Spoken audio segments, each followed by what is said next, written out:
using inclined planes to slow down the acceleration of falling bodies.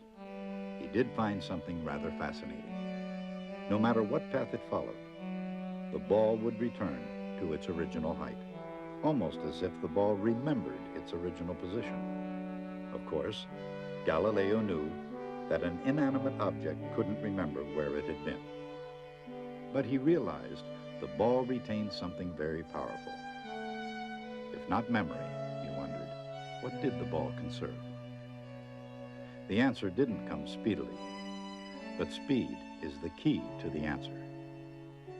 Starting from the same height, no matter what the slope of the incline, when the ball gets to the bottom, it's always going at the same speed. The energy of the ball's original height is still rolling along, transformed into speed. Human movement beautifully demonstrates how energy can change forms. Pushing a swing may not seem like work, but it is, and it increases the swinging girl's speed at the bottom of the arc and her potential energy at the top. So, while the flow of energy from one form to another may be child's play, it all begins with a little work. A little work is force through a little distance. But it all adds up, or in the language of calculus, it integrates. If work is done against a constant opposing force, as in lifting a block from one height to another, the work is the difference between the potential energy at the two heights. That is, the change in potential energy. If work is done with no opposing force, the work is still force integrated over distance. But now the result of the work is to accelerate the block. In other words, it gains speed. So, what happens if we consider the interval in terms of speed?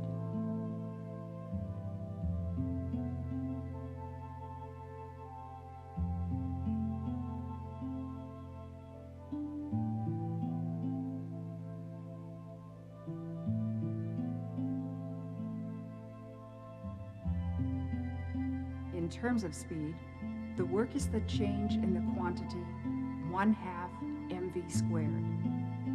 This is a new kind of energy, an energy of motion. It's called kinetic energy.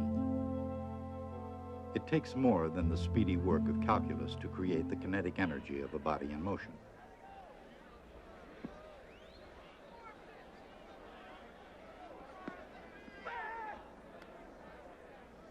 These athletes work their bodies up to maximum speed and then use that kinetic energy to launch themselves across amazing distances. Of course, when they do that, they lose the kinetic energy they've worked so hard to build up.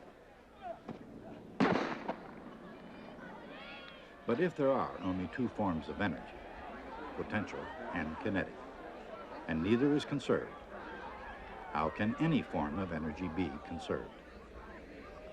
There's a simple yet powerful explanation, but it takes a little leap of imagination.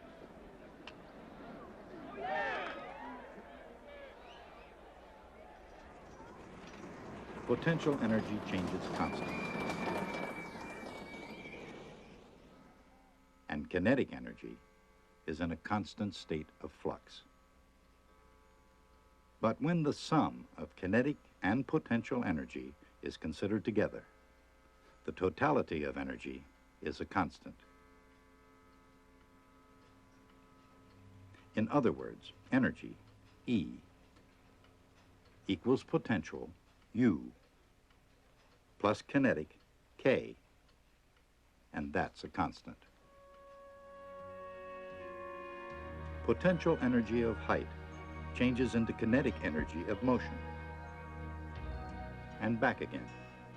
The ball doesn't remember its height. It conserves its energy until, when its energy is again all potential, it must be at its original height.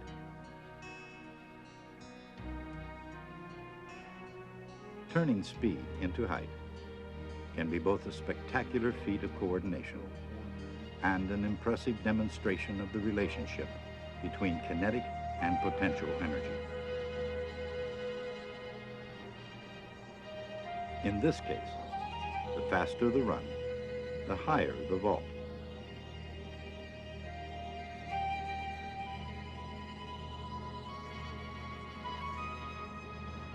Muscles increase kinetic energy more and more, eventually to the limit of the athlete's ability.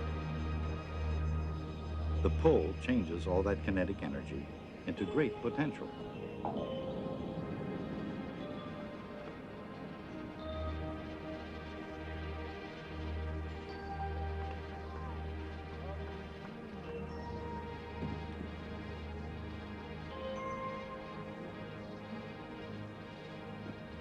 Suddenly, falling faster and faster, his accumulated potential energy changes back into kinetic energy.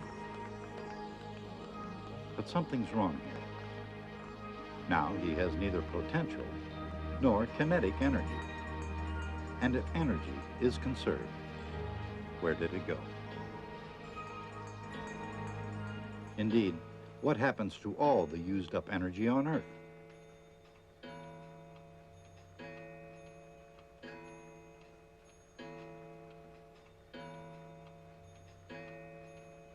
In the end,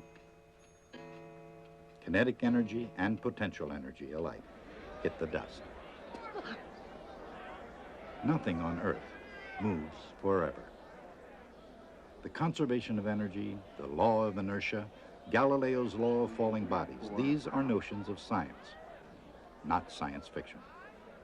But to visualize them clearly, it helps to travel beyond everyday experience to a world almost without friction, where astronauts find that things work the way Galileo said they should. And I'll drop the two of them here, and hopefully they'll hit the ground at the same time. How about that? Mr. Galileo was correct. It took 400 years and billions of dollars. But even here, on the moon, a certain amount of friction still exists. But with or without friction, these cosmic explorers aren't the only ones who can slip up.